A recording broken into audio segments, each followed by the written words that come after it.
Munini wa mutongoria wa kiama kia Jubilee Dr. Fred Matiang'i niagite na gikaro na MBEU njithi aria megiritanagia na kiama giki ni tenya ria kwarira kuhunjia ngumo ya kiama giki hamwe na ritwa ria Dr. Matiang'i ta umwe wa aria mehariirie gukanarirukia federa ya kiama kia Jubilee giturwa-ini kia president. Gikaro-ini giki Matiang'i aitika na njira nene gukirira atongoria amwe aria megiritanagia na thirikari na aria makoretwo makierekeria mang'uri mao kuri uria wari president wa KANA Uhuru Kenyatta makimenereria ikinya riake gwikuruhania na uteti makiria wa kiama kia Jubilee. We can't throw everything out, the baby with the bath water just because of politics.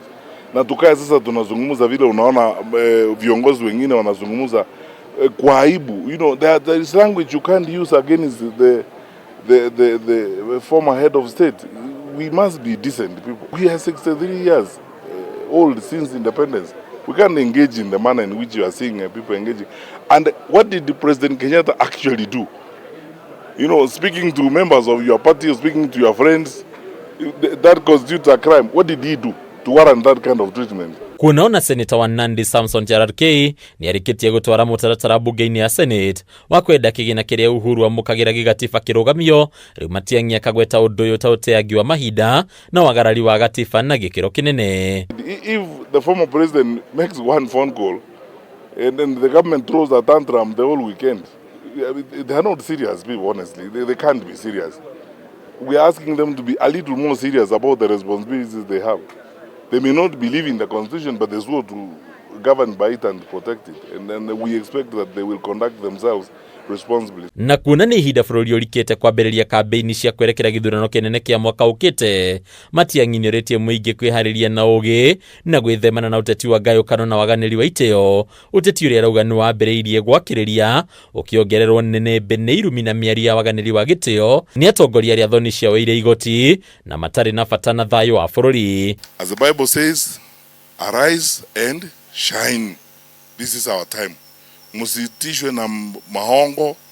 Watu wa wash. I want the country about them. Sasa munaona ukiweka watu kwa laidi yetu wapige laini kutoka hapa mpaka huko wape 1000 shillings. Hiyo ni pesa yako.